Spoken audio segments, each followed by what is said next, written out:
Todo dia a gente acorda cedo, enfrenta o trânsito, engole o café, bate o ponto, cumpre as metas, paga as contas e reclama da vida. E depois repete tudo religiosamente no dia seguinte. Mas você já parou para pensar por que a gente faz isso? Para que trabalhamos tanto? Para quem trabalhamos tanto? E o que exatamente estamos sustentando com esse esforço diário que parece nunca ser o suficiente? A promessa era simples: trabalhe duro, estude, se esforce e o sucesso ele com certeza virá. Mas se a gente olhar ao redor, parece que a equação não fecha. A maioria trabalha cada vez mais e tem cada vez menos.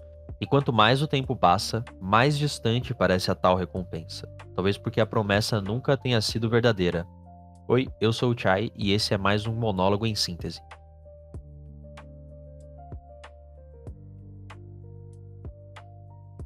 Ninguém aqui vai ficar rico. Essa frase ela pode soar um tanto amarga e pessimista, mas é o ponto de partida para uma honestidade que o capitalismo tenta esconder há séculos. A ideia de que o trabalho é o caminho para a riqueza é um mito fundador do sistema. É uma história contada para manter a roda girando, uma espécie de religião laica que tem seus santos empreendedores, seus mártires produtivos e seus templos corporativos. Desde o século XIX, quando o capitalismo industrial tomou forma, o trabalho foi transformado em moral. Ser produtivo, então, passa a ser sinônimo de ser virtuoso. E a pobreza, logo, passa a ser um defeito pessoal. Mas a verdade é que o trabalho, em sua forma atual, não foi feito para libertar ninguém. Foi feito para reproduzir a desigualdade. E como dizia Karl Marx, o trabalho, no capitalismo, não emancipa o trabalhador. Ele o transforma em mercadoria. Ou seja, a promessa de ascensão é a isca, o trabalho, o anzol. Se antes o trabalhador era explorado dentro da fábrica, hoje ele leva a fábrica no bolso. O WhatsApp vira ponto eletrônico, o computador vira uma extensão do nosso corpo. E o home office dissolveu finalmente a fronteira entre a vida pessoal e o trabalho.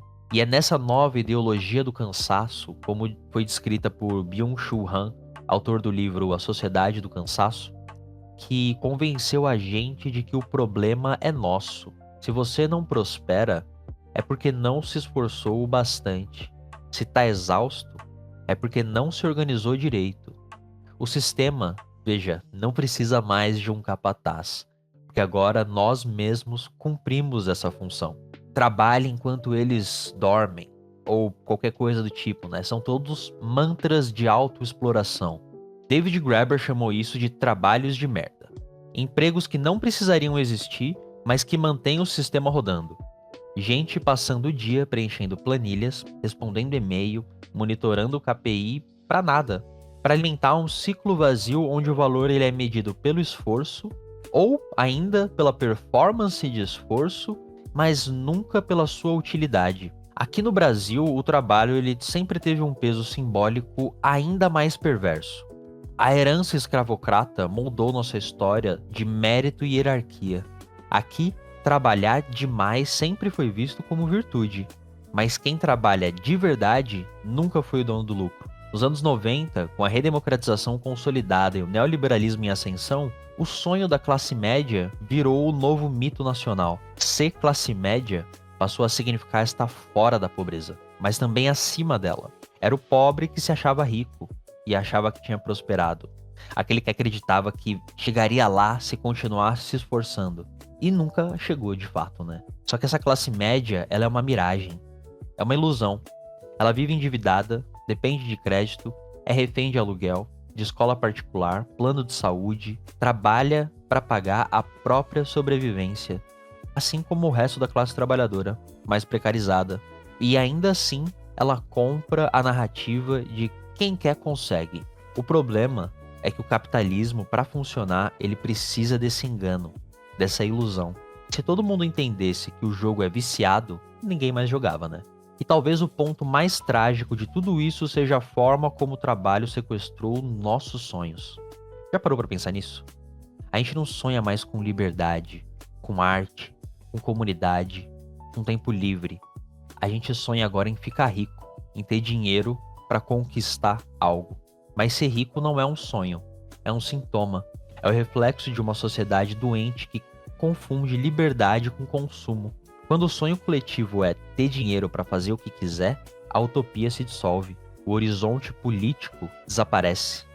A autora italiana Silvia Federici lembra que o trabalho, principalmente o reprodutivo, que é invisibilizado, ou aqueles feitos em casa, nas cozinhas, nas escolas, é o que mantém o mundo girando sem que ninguém perceba. A economia só existe porque alguém cuida, limpa e alimenta. Mas esse trabalho nunca é remunerado com justiça. Ele é naturalizado, desvalorizado e invisibilizado.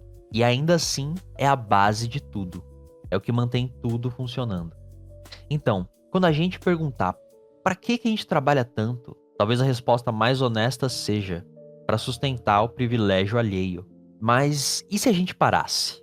A pergunta que assombra o sistema capitalista é: o que aconteceria se a gente simplesmente parasse? Se todo mundo, ao mesmo tempo, dissesse não, greves gerais já nos mostraram a resposta. Quando isso acontece, o mundo para.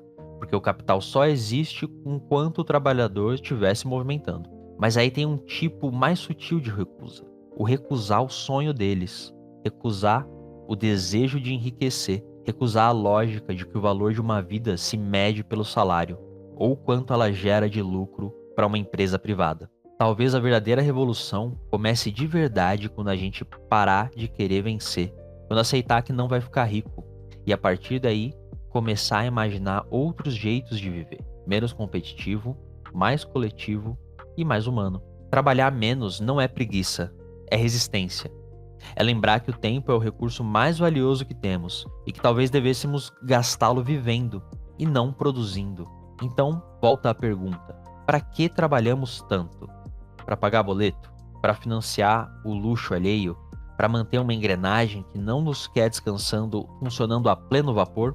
Ou será que a gente trabalha tanto justamente para não precisar pensar em nada disso? Então talvez o primeiro passo para mudar o mundo seja admitir o óbvio. Ninguém aqui vai ficar rico. E tá tudo bem, porque o verdadeiro sonho nunca foi ter o dinheiro, mas sim o tempo, né?